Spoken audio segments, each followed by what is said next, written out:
So you've heard about attachment theory.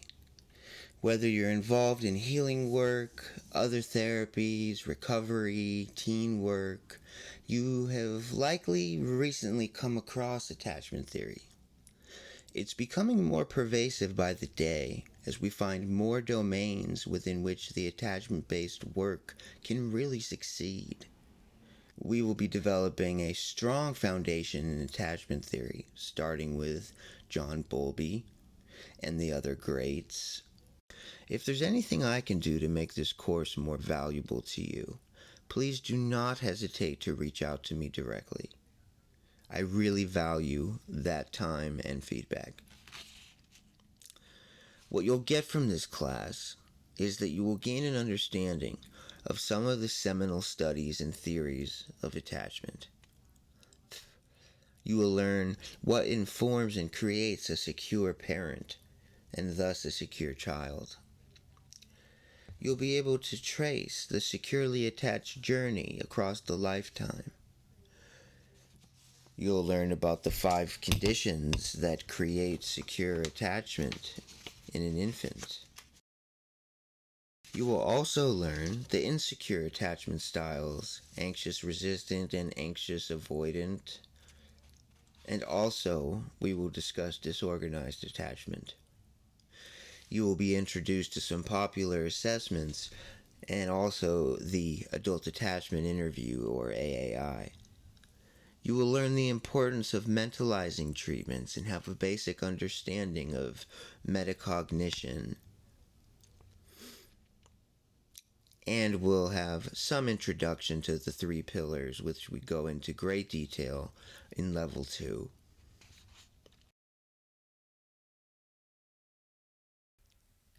And so we will begin with John Bolby. Bolby was the first to say that attachment is a biologically based evolutionary necessity. What he's claiming here is that we are born as humans completely powerless, and we depend on our attachment figure for survival the same way we depend on food and water. So he noted that infants seek out their primary caregiver, they monitor, they attempt to make a close proximity to the caregiver. And he was the first to use the term secure base, referring to the fact that the child can go explore and always return to the caregiver as a secure base or safe haven where they can be soothed, comforted, and encouraged. He noted that children often flee to their attachment figure in times of stress or danger. So where did the idea of attachment theory really start? Well, you might not know it, but Charles Darwin, in his rigorous examination of species on Galapagos Island, noticed that species have a desire to be together, and certain behaviors seemed instinctual to remain in close proximity to the primary caregiver. Soon after, Konrad Lorenz developed the idea of fixed action patterns, which is a term he used to describe how animals are born with certain instincts and drives. A bird swooping, turtles walking to the sea, and that these drives have survival value. He also coined the idea of imprinting, which is the process by which parents of animals instill certain behaviors into their children during what are called critical periods of development. Young animals will form an attachment only if he or she is exposed to and models the behavior of the primary caregiver during a critical period. When there is fear or separation or loss during critical periods, Stress occurs, which can lead to deficits in whatever skill is assigned to that critical period. Perhaps an example would be helpful. There's a critical period of a child's development when they learn the tenets of emotional regulation. If the child's model is pathological, inconsistent, or overwhelmed, there's a very good chance that the child will develop other coping mechanisms that they learned to use to achieve the attention of the primary caregiver. This is the beginning of the development of the internal working model. Instead of learning emotional regulation, this child is learning that there's no point in asking for help. So they become reclusive. They find that throwing tantrums might get them recognized, and so this could extend into the future. John Bolby's work solidified attachment theory into the realm of clinical research and practice. Mary Ainsworth was John Bolby's research assistant. She postulated that the attachment system is malleable, and attachment styles depend on the behavior of the caregiver. She developed the famous strange situation study, which consisted of 26 pregnant mothers whom were observed first for 1 year inside their home with the child. The probable attachment style was noted after the year, and the mother-child dyad was placed in the middle of a strange room. This room had chairs, plenty of toys, space, the child, and the child's mother. 3 minutes were recorded, and the behavior of the child and the mother was observed. After 3 minutes, the mother was asked to leave the room, and a stranger enters. Again, the researchers observe.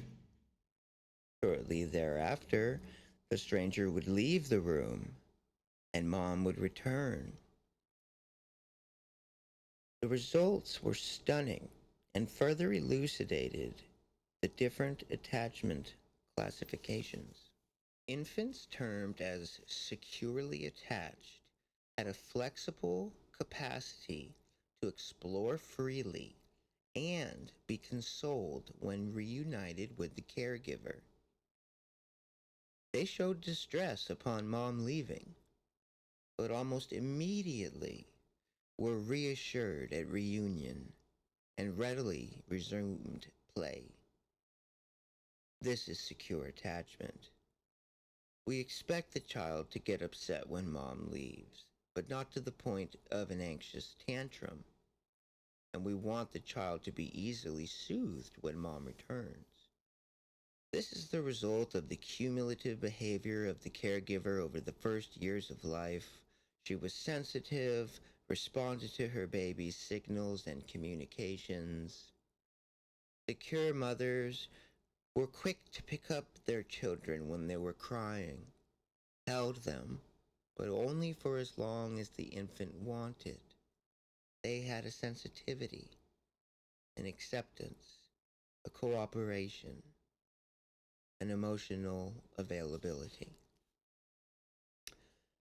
Then there were the insecure groups, consisting of avoidant and ambivalent infants who behaved differently.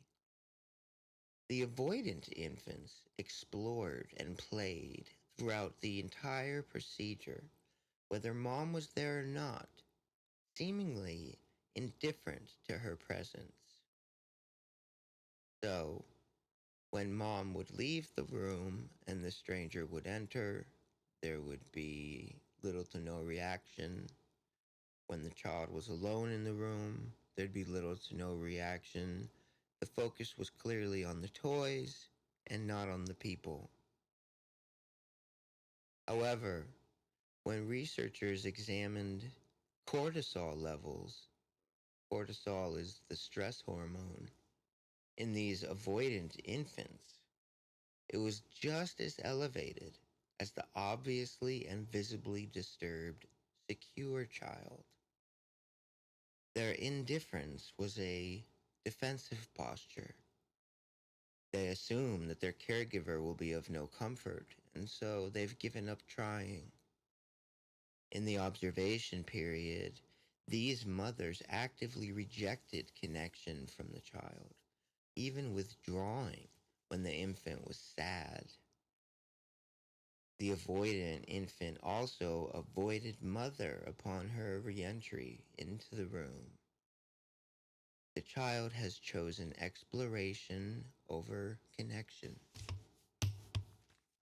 The ambivalent infant remained continuously preoccupied with mother, but also angrily or passively inconsolable upon reunion. Either they became angry or passive, but not soothed. So, in the initial observation period, child was observed hanging on to mother, clinging to mother, not so interested in the toys. Mom would leave, and the child would throw a tantrum. At the year-long observation stage, it was noted that the ambivalent children's mothers were unpredictable or only occasionally available. They tended to be insensitive and discouraged the infant's autonomy, perhaps explaining the fear of exploration in the child. This child has given up exploration completely in favor of connection and closeness. Some years after the strange situation was completed, a psychologist at UC Berkeley became interested in this group of 200 videos of strange situations where people did not meet the criteria for any attachment classification. This was the birth of what we know today as disorganized attachment in infants. Mary Main found a commonality through all of these non-classifiable interviews. They were all bizarre, inexplicable, contradictory.